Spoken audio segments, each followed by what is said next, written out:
अस्सलामुअलैकुम, देसी फूड में खुश आमदीद। तो आज हम आपको ये बताएंगे कि मैदे को हम कैसे सेहतमंद रख सकते हैं, हम कौन सी ग़िज़ाएँ खाएं और किस वक्त खाएं, और इसके अलावा कौन सी तरतीब हो जिसमें हमें ये सब खाना चाहिए। तो आइए हम आपको बताते हैं कि हम अपने मैदे को कैसे सेहतमंद रख सकते हैं। तो मैदा जो होता है वो हमारे जिस्म का सबसे अहम हिस्सा होता है, क्योंकि हम खुराक खाते हैं तो इसी के ज़रिए हमारी खुराक जो है हज़म होती है और मुख्तलिफ़ प्रोसेस से गुज़रती है। इसलिए हमें अपनी खुराक जो है उसको अच्छा रखना चाहिए, बेहतर रखना चाहिए। तो सबसे पहले हमें जो नाश्ता है वो बहुत ही हल्के फुल्के अंदाज़ में हमें करना चाहिए और सुबह सवेरे करना चाहिए। और दिन में 10 बजे तक नाश्ते का जो बेहतरीन वक्त होता है 10 बजे तक होता है। इसके बाद आप नाश्ता ना ही करें तो बेहतर है।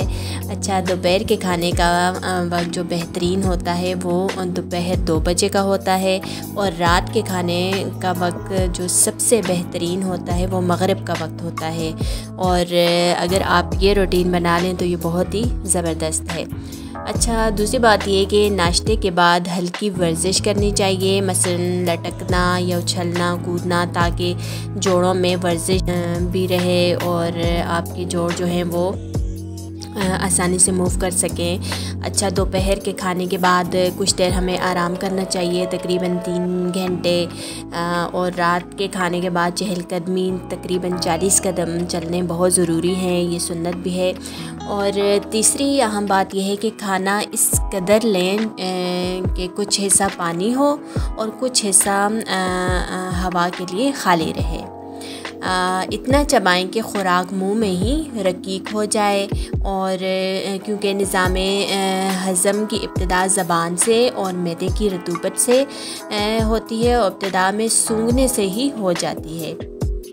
तो और चौथी अहम बात यह है कि नींद इतनी ले कि ताज़ा दम हो जाएं। ज़्यादा नींद जो है मैदे में गैस, और कम नींद मैदे में खुश्की पैदा कर देती है। कोशिश करें कि सख्त वर्जिश खाली मैदे या खाने के बाद तकरीबन घंटे बाद हो, वरना खुराक मैदे में निचले हिस्से के बंद होने की वजह से मैदे में ही ठहर जाती है। इससे बदहज़मी और पेट का दर्द भी होता है, और मैदे की कुछ बीमारियां भी होती हैं। तो बेहतर यही है कि आप थोड़ा सा वक्फा करें। अच्छा, 5वें अहम बात यह है कि सोने से ज़्यादा देर बाएं करवट और उल्टा ना सोएं। हमेशा आप दाएं करवट सोया करें, जो कि सुन्नत नबवी सल्लल्लाहु अलैहि वसल्लम भी है, वरना आपको गैस पैदा होना शुरू हो जाएगी आपके मैदे में। बेहतर है कि करवट बदलते रहें। याद रहे कि ज़्यादा देर दाएं करवट सोने से खुराक फिसल जाती है। ज़्यादा देर बाएं करवट सोने से मैदे में रतूबत हाजमा बहुत ज़्यादा जमा हो जाती है। उल्टी करवट सोने से पेट दबता है, यूँ खुराक ऊपर ग़िज़ाई नाली तक भी आ सकती है, जिससे तेज़ाबियत का मर्ज़ भी हो सकता है। इसलिए बेहतर है कि आप थोड़ी देर बाद करवटें बदलते रहें और ज़्यादा दाएं करवट आप सोएं। अब आप मैदे को किन चीज़ों से बचाएंगे, इसकी तरफ आते हैं। सबसे पहली बात यह है कि ख्याल रहे कि पेट पर किसी सूरत भी जो है ज़र्ब ना लगे, चोट ना लगे।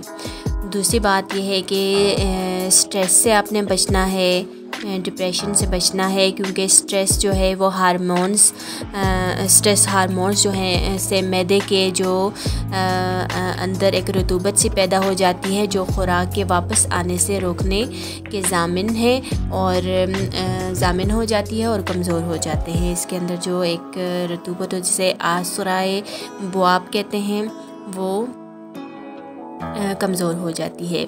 तीसरी बात यह है कि मिर्च मसाले अगर एतदाल से ज़्यादा इस्तेमाल करें, जैसे अगर बच्चे चिप्स पर डालते हैं और मैदे की जो अंदरूनी बलगमी झिल्ली जो होती है वो फट जाती है, इससे आपको बचना चाहिए। तो चौथी बात का जिसका हमने ख्याल रखना वो ये है कि अगर सीने में जलन रहती हो तो दूध मीठे दही का इस्तेमाल करें।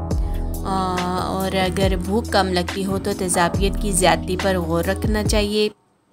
अगर खाने के 4 घंटे बाद भी पेट भारी महसूस हो तो हाजमे की ख़राबी की दलील हो सकती है। तो पांचवी और अहम बात यह है कि आम, घी और बेकरी की अशिया जो हैं वो बेतरह इस्तेमाल करना, मिर्च और मसालों का बहुत ज़्यादा इस्तेमाल करना, इसी तरह आराम का ख़्याल ना रखना, सुकून का ध्यान ना रखना भी मैदे को ख़राब कर सकता है। तो बेहतर यह है कि आप अपने खाने को, अपनी ग़िज़ा को सादा रखें। सब्ज़ पत्तों वाली ग़िज़ाएँ ज़्यादा खाएँ, फ्रूट्स ज़्यादा खाएँ, जूसेस ज़्यादा पिएँ, पानी ज़्यादा से ज़्यादा पिएँ, तो आप अपने मैदे को हर किस्म की बीमारी से बचा सकते हैं। और खाना हमेशा वक्त पर खाएं। उम्मीद हो आपको हमारी ये टिप्स पसंद आई होंगी। अगर पसंद आई हैं तो इस पर ज़रूर अमल कीजिएगा और अपने दोस्तों को भी बताइएगा। और अब हम आपसे इजाज़त ले रहे हैं, तो हमारे जाते जाते हमारे चैनल को सब्सक्राइब करना हरगिज़ ना भूलिएगा। बहुत शुक्रिया। अल्लाह हाफ़िज़।